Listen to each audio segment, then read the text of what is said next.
Now this is Tucker out here moving like Jane Fonda. Tucker Carlson, Moscow Tucker, my boy, my Tucker Carlson, apparently pictured in Russia amid rumors of interview with Vladimir Putin. Tucker Carlson apparently pictured in Russia amid rumors of interview with Vladimir Putin. Former Fox News host, who is sympathetic to the Russian president, appeared in Kremlin media at a performance of Spartacus in Moscow. Let's see what's going on. Tucker Carlson, one of America's most influential presenters, was compared to Jane Fonda after pictures appeared to show him in Russia. Russian media published a picture that is said to show Mr. Carlson attending a performance of Spartacus at Moscow's Bolshoi Theater, prompting speculation of an interview with Vladimir Putin, the Russian president. Mr. Carlson has expressed sympathetic views on Russia and Putin. Commenting on the unverified pictures, Bill Kristol, former chief of staff to the vice president of the United States during the Reagan administration, said, "I didn't like Jane Fonda going to Hanoi in 1972, and I don't like Tucker Carlson going to Moscow in 2024. Fonda was nicknamed Hanoi Jane and accused of showing sympathy for a U.S. enemy when the American actress was filmed posing on a North Vietnamese anti-aircraft gun as U.S. troops were battling communist forces in the country."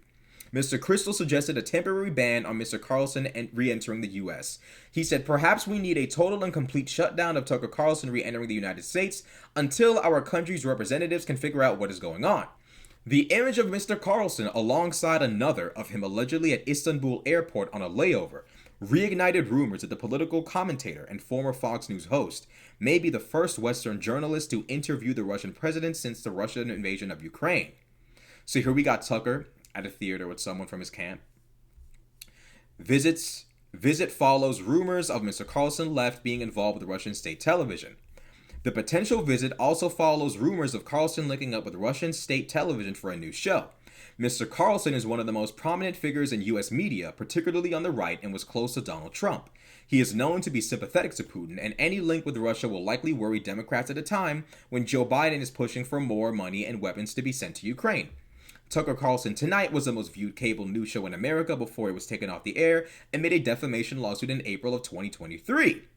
The presenter has since taken the show to Twitter, where his interviews with figures like Viktor Orban, the Prime Minister of Hungary, and controversial online figure Andrew Tate have reached millions of views. So, here's what I think. I think Tucker Carlson, honest to God, I think Tucker Carlson is a traitor. I think Tucker Carlson is pro-Russia and pro-Putin, as he said. I mean, he even said word for word, "I'm rooting for Russia." As the United States of America, we have absolutely nothing to gain from being buddies with Russia at this particular point in time. Do I think we will be enemies with Russia forever and ever and ever? No. There's room for getting along. There's room for people to get along and to associate with one another.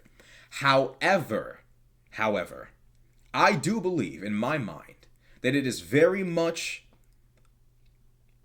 antithetical and sabotage-like in nature to our interests as a country for Tucker Carlson to be fucking with Vladimir Putin.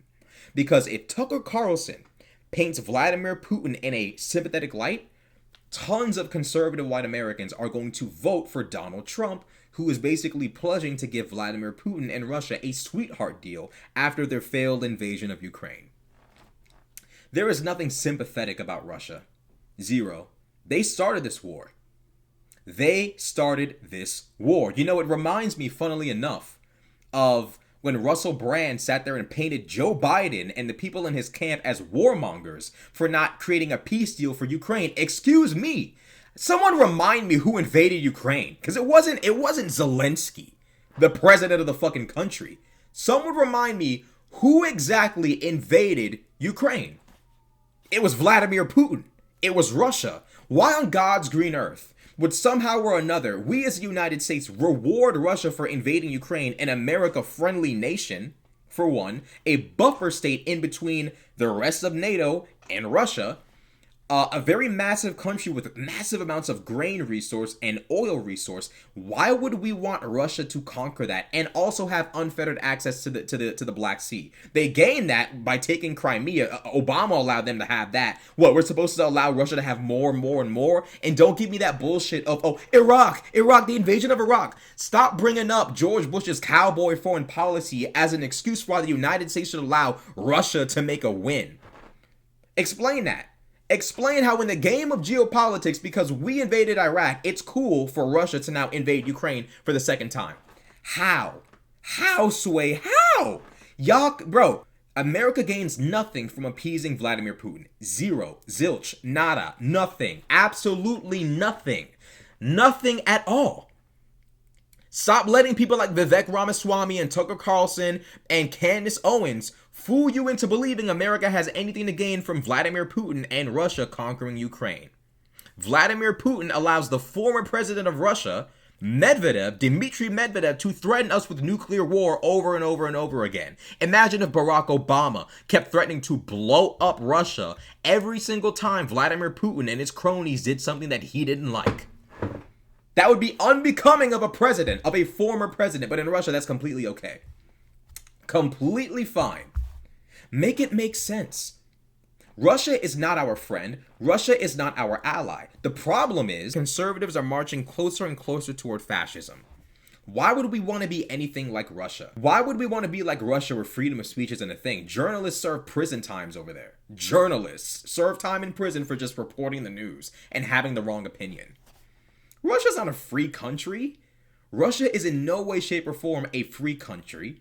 It's not a nation that's ruled by the people. It's a nation ruled by an oligarchy. Let's keep it 1,000. Let's keep it 100. What do we gain from being buddies with Russia? Absolutely nothing. What? Because they're white, Christian, and conservative? That's nice. That's cool. I don't got a problem with that. But those aren't our buddies. Those aren't our friends. And for Tucker Carlson to be over there only endangers America's geopolitical interests even further. I would implore conservative white America to not overly sympathize with Russia because we have nothing to gain from being buddies with them. Zero. NATO is our ally. Russia has been playing weird games and operating as an extremely aggressive and ideologically insane and irrational nation for years upon years upon years. Right now, the last thing we need is for the American people to be sympathetic toward Russia. Because if I recall correctly, Russia invaded Ukraine, not the other way around. Ukraine reserves the right to join NATO. Imagine this, right? For those of y'all that would sit there and say, well, you know, Russia reserves the right to invade Ukraine. Ukraine reserves the right to defend itself. What if the United States of America, for whatever reason, decided to make a certain geopolitical decision and Russia decided to invade us? Do we just let Russia do it? Would we sit there and tell NATO they're wrong for sending us weapons and money to fight off that invader? No! Russia chose to invade Ukraine. Ukraine is friendly to us. Russia isn't friendly to us. That's really all the explanation we even need, first and foremost. And for those of y'all that would sit there and say, we're exacerbating the war, we're going to cause World War III. The only reason why World War III is a risk right now is because of Vladimir Putin. He's the reason. He the problem. The nigga started the war. Ain't nobody make him do that. He chose to do that. It's not our fault he's losing. It's not our fault that he's losing. But conservative and populist pundits have done an amazing job of tricking conservatives into believing that we have anything to gain from being buddies with Russia. They're not our friends. They don't believe in freedom of speech. They don't believe in equality and rights for all. They don't believe in any of that shit. No. Russia's disproportionately drafting members of the non-Russian ethnic groups within their federation. Russia's not a nation that y'all actually want to be a... Russia, ain't nothing going on in Russia that y'all want. Do not be fooled by, you know, the championing. Do not be fooled by the championing of Christian conservative values in Russia, and let you lose the complete plot of how important it is to make sure that Russia doesn't grow a big enough head to think that they can invade a NATO nation. We don't want that to happen. We thought they were crazy for invading Ukraine. They still did it anyways. It's very, very clear and obvious to everyone watching that Russia is not completely in their right minds. What they need right now is a lesson taught in bullets and bombs. That's the best lesson they can get right now, and it's the only lesson that they'll ever understand. Joe Biden is doing an amazing job of delivering that right now. Donald Trump won't deliver that. He's too weak. He's too buddy-buddy with Putin. Tucker Carlson is going to brainwash conservative white America into thinking that Vladimir Putin and his struggle in Russia is somehow justified. And Tucker Carlson is going to brainwash the American people to believe that somehow or another Vladimir Putin and the people of Russia are the victims for invading Ukraine. Ukraine can join NATO if they want to. NATO's a defensive alliance, not an offensive alliance. What's funny is after invading Ukraine, Finland and Sweden both applied to join NATO. So after Russia invaded Ukraine because we don't want them to join NATO, guess what the other surrounding nations did when they saw Russia invade Ukraine and subject them to 3 straight years, right, and subject them to 2 years of pain and suffering? Sweden and Finland, ironically, people always say, well, NATO would have been on Russia's border, and that's why Russia had to invade Ukraine, because NATO would be right there. You got to understand how the Russians feel. What's funny is Vladimir Putin and his cronies decide to invade Ukraine, and then Sweden and Finland both apply to join NATO. What Cali be saying? What that nigga Cali be saying? You never play yourself. These niggas played themselves. They played themselves. You invade Ukraine to stop them from joining NATO for not being neutral. And then all you accomplish is getting two very successful, financially successful and thriving Scandinavian nations in Europe to join NATO. Congrats. You played yourself. These niggas play themselves. Somebody get DJ Khaled to go text Vladimir Putin and say, never play yourself. This nigga Vladimir Putin completely accomplished the opposite of what he claimed to be trying to achieve. Now we're supposed to give him a sweetheart deal so he can go away? No. No, absolutely not. Tucker Carlson tripping for doing what he doing. And honest to God, I don't think he's doing what's in America's best interest by going over there. But we'll see what happens. Like, comment, subscribe. I'm out.